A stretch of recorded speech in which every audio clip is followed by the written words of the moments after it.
against slavery. All right, Shalom. Before I start, I'm going to give all praises to Yahweh, Bahashim Yahweh Shai, Bahashim Rakakwadash. Give honors to the elders and apostles, great millstone, peace, blessings. Citations to all like Akin Wa Akwath, learning, teaching, truth, and sincerity. All right. I'm going to let this video play. We're going to be doing a lesson off this video. All right, just showing real quick, you know, contrary to what we were taught in school, Columbus didn't come over here, you know, for spice trading and to find a new route. All right, they came over here with the intentions of finding the Israelites, and I'm gonna back it up in the so-called Jewish encyclopedia. All right, to back the brothers up because they were going into it right here. All right, Salat. You've been getting paid off us. You sent the worst of your people to go see if the earth was flat, so called. And to come over here, that wasn't the reason. The reason was because they knew that the other tribes was over here. Yep. They knew that the other 10 tribes of Israel was over here. We need to go over there and get them too. That's why they came over here, man. They didn't come over here just to explore. They call themselves conquistadors. If that was the case, why did he bring Hebrew interpreters with him? If it wasn't nobody, what you need Hebrew interpreters for? Yeah, man. And this is all on books. This is all in his law. Christopher Colombus, his real name, which he was a small hatter. Yep, sure was. All right? Yep. Go ahead. All right, and so what I'm going to go do now is back that up and prove it, y'all. You know, because a scoffer, I've never read that. It doesn't. Okay, well, we'll go prove it, faggot. We'll go prove it, you damn scoffers. All right, so right here, we're going to pull up the Jewish encyclopedia, all right, which, you know, they used to have, you know, or there is physical books of, but I don't have. All right, they're expensive. When you type in America, when you type in Christopher Columbus, and when you type in Arsareth, those 3 words, you know, you look into them and you're gonna find some very interesting things, y'all. You're gonna find some very interesting things. Hell, right here in the table of contents, it says Jews accompany Columbus. All right, Jews and the Inquisition, right there. So this already, they're already letting you know immediately off rip that they had an involvement with, you know, the comings of Columbus and America. All right, and you know, I'm gonna get some scriptures, y'all. Don't worry, you know, trust me. But we're gonna start out reading it. I just wanted to introduce this to, you know, hey, you got brothers that's newer. You know, they may always hear us talk about it, but they may never have actually had the opportunity to see us go into it. Well, here we go. It says, we'll start. It says the name America, and I'm reading from over here, the left-hand side. It says the name America is used in this article in its broadest signification as applied to the entire Western world. And that's, you know, that's a good way to use it. You know, instead of saying specifically, you know, oh, the area of where Texas would come to be, you know, we're just using America as a broad term. It says that is North and South America and all the adjacent islands. It says the discovery of America by Columbus and the earliest expeditions and attempts at settlement in various parts of the continent and many of the contiguous islands are eminently connected with the Jews and their history. Ooh. All right. So let's come down. We're going to go down to right here. I want to get the part. Okay. We'll read a little bit of this, the top part right here. It says, Salaka, y'all. It says, Columbus received great assistance from astronomical works, meaning instruments used to look at the stars, astronomy, prepared by Jews. We'll say the J's in this video so they don't take it. And from scientific instruments, which J's were the inventors. Louis de Santangel and Gabriel Sanchez, both, it says, Moranos and Juan Cabrero of J descent urged upon Queen Isabella the importance of the plans of Columbus. All right, and so, you know, I'm gonna just keep reading. Columbus. Okay, we'll jump down actually because I want to get to where he names them off actually. All right, and so, you know, he brought to the Americas men that could speak Hebrew, you know, and it wasn't, if there was no human over here No human beings over here. There would have been no need for such. So it says Jews accompany Columbus. It says J. Slovakia. At least 5 persons of J blood accompanied Columbus upon his first voyage, among whom special mention must be made of Luis de Torres, who was to have acted the capacity of interpreter. Torres is said to have been the first European to tread the soil of America and the first to discover the use of tobacco. He settled and died in Cuba. All right, so right there, and brothers mention him often. Luis de Torres was one of the main, and Luis de Torres, all right, was one of the main interpreters. Why would they bring an interpreter over here? All right, if there was no one over here, all right, they knew and were anticipating to run into the Israelites, all right, maybe not to the full capacity of what they initially realized, you know, that all of Northern Kingdom was over here. You know, maybe they weren't expecting as many, but nevertheless they did, which goes to show you what, all right, this wasn't by accident. Those, hey, let me see. Let me see.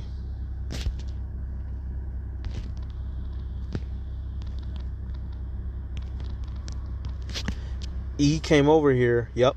E came over here and did what he's best known for, conquering and killing. Psalms 49. You know what? Actually, let me get this. All right. Let me type in this, actually, Salakia. I was going to get that, but we'll get this, actually. Psalms 55 and 21. It says, the words of his mouth. Shit, we'll start up. He hath put forth his hands against such as be at peace with him. He hath broken his covenant. The words of his mouth were smoother than butter, but war was in his heart. His words were softer than oil, yet were they drawn swords. All right. This man, he didn't come over here on a mission of religious freedom and peacekeeping. This man came over here with the plan for domination, as what was prophesied. Esau was promised what? The world, y'all. He was promised to rule. When you go to 2nd Esdras 6, it doesn't just say that he's going to only rule over in the land of Edom. No, all right? It says that he was going to have the rule of this whole mug, all right? 2nd Esdras 6 and 9. For Esau is the end of the world, and Jacob is the beginning of it that followeth, all right? They didn't just say he's the end of just the Middle East, all right? Esau had to fully spread out and gain control of the world, which he did. Revelation chapter 6. He didn't just take peace from the east. He took peace from the earth. Revelation 6 and 4. And there went out another horse that was red, and power was given to him that sat thereon to take peace from the earth, and that they should kill one another, and there was given unto him a great sword. All right. He was destined to conquer the known world, which he has. And, you know, even though, you know, you have countries like China, countries like Afghanistan, for all intents and purposes, y'all, Esau is the man running the show, all right? Simply put, if he wanted to, he could drop some nukes on these other countries and just roll right in, and couldn't nobody stop him, you know? But according to biblical prophecy, you know, he's about to be the one that's taken out. But I'm just bringing up these scriptures to show you, you know, he was destined to rule the earth. So he didn't come over here for reasons of peace, all right? And, you know, of course, there's more on this page. So this one, you go to just type in the J Encyclopedia and type in America, and this is what you get. Now, when you type in Arsareth on the J Encyclopedia, let's see what else you get. All right. Arsareth. If it'll stabilize for me, it says, so we're starting at that first paragraph right around here. All right. It says, the name of the land beyond the great river, far away from the habitation of man. Where was man at originally? The Middle East. It says, in which the 10 tribes of Israel will dwell, observing the laws of Moses until the time of the restoration, according to 2nd Esdras chapter, 13 and 45. Columbus identified America with this land. All right. So Christopher Columbus, and we'll go to that scripture. You know, I could have started with it, but I wanted to save it for later. So Christopher Columbus had an understanding of the Apocrypha, which goes to show you the Apocrypha is valid. Don't let no scoffer tell you otherwise. All right. He said, you know what? They got to be over there. And so he came over here. And if he was such an upright man truly looking for religious freedom, he wouldn't have came here with him and his fellows and did what they did. These were demons and monsters coming to take over, and they did just that. It says the name, it has been suggested, is taken from Deuteronomy. Okay, we'll skip that. It says, let me see if I need anything else with him on it. You know, that top part right there, that was it. Shit. It says, okay,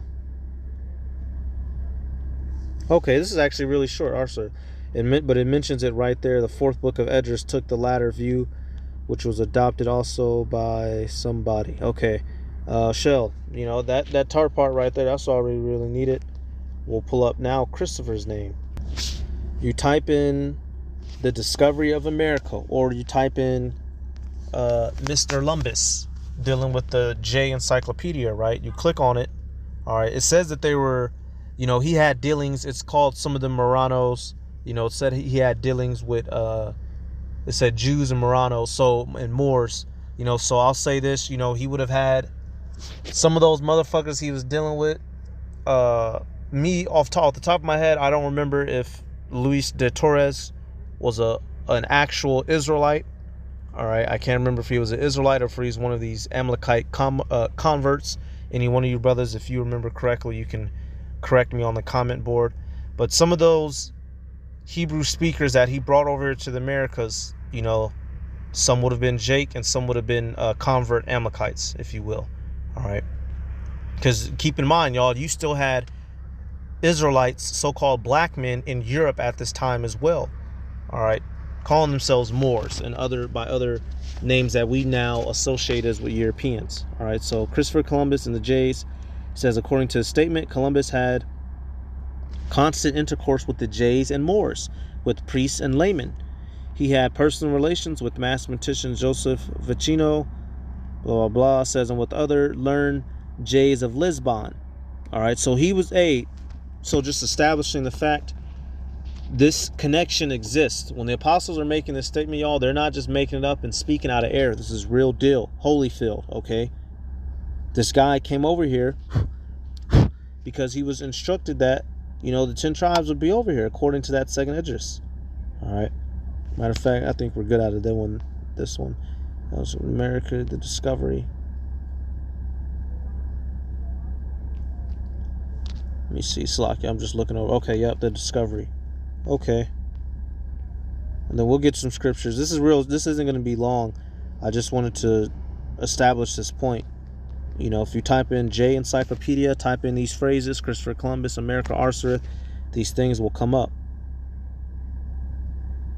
Let's see. It says, among the various discoveries of the 15th century, none is more intimately connected with the Jays and their history than the discovery of the New World. Indirectly and directly, the Jays contributed to the success of Columbus's voyage of exploration. Indirectly, by means of several astronomical works which prepared them, by such as De Luminaribus et Dibus Criticus. All right, whatever tool that is. Says the instrument known for observing the stars called Jacob's staff, a sea quadrant, was the invention. Wow, so there's a particular constellation called Jacob's staff, come to find out. All right. You know, says you know, this is pretty good stuff in here, man. There's pretty good stuff in here. Let's see. It says they gave him money. Publish. Suck, y'all. Hey, I'm reading through this at the same time as y'all. Okay.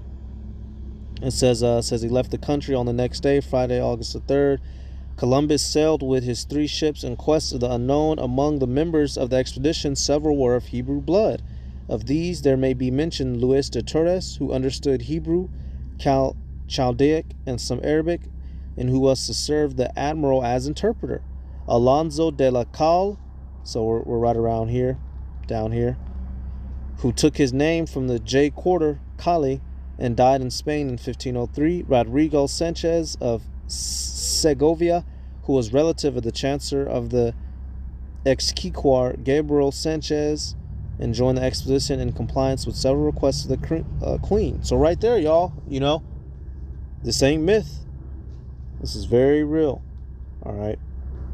So, you know, hey, I'll leave you to read all that. So now we'll go to that second address and we'll read the inspiration that brought Columbus here. And this is all fulfillment of prophecy, y'all. This all had to happen. All right. If, you know, as much as it sucks what happened to us, but these things had to happen. All right. So second address 13 and 39. It says, whereas thou sawest that he gathered another peaceable multitude unto him, those are the 10 tribes which were carried away prisoners out of their own land in the time of Hosea the king, whom Slakia. Move up some more. There we go. All right. Whom Salmanaser the king of Assyria led away captive, and he carried them over the waters, and so came they into another land. So northern kingdom, you know, if you remember the history, take it back to, you know, the book of Kings. They was taken out of the land, all right, by way of the heathen, and heathen moved in and been there since. It says, but they took this counsel among themselves that they would leave the multitude of the heathen and go forth into a further country where never mankind dwelt, that they might there keep their statutes which they never kept in their own land. And they entered into Euphrates by the narrow places of the river. For the Most High then showed signs for them and held still the flood till they were passed over. For through that country there was a great way to go, namely of 1.5 years, and the same region is called Arsareth. All right, there's nowhere else in the Middle East it takes to reach by way of boat in the 1.5 years. All right, you can get over there. You know, those lands are connected. It doesn't take 1.5 years to get nowhere. It takes you at the speed and the technology that they had. It took them 1.5 years to get from there to the Americas. All right. Then dwelt they there until the latter time, and now when they shall begin to come. All right, and so this is where we're at, which fulfills what prophecy? Jeremiah 30 and 50 and 33, Salakia. Thus saith the Lord of hosts, the children of Israel and the children of Judah were oppressed together. Yep. And all that took them captives held them fast. They refused to let them go. All right. Bingo. You know, so that's how this prophecy was fulfilled. It here in the Americas. It wasn't fulfilled anywhere else. All right. You can't toss away the fact that, you know, Northern Kingdom was pulled out of that land a long time ago. All right. Where else was this prophecy fulfilled? To those scoffers and naysayers. Where else did it happen? All right. So that's about it. I'm going to give all praises to Yahweh, Bahashim, Yahweh Shai, Bahashim, Rakakodash. Double honors to the elders and apostles of Great Millstone. Peace, blessings, and salutations, all like Akim wa Akwath. Learning and teaching of truth and sincerity. Let's get another video through the Spirit. You know, Shalom.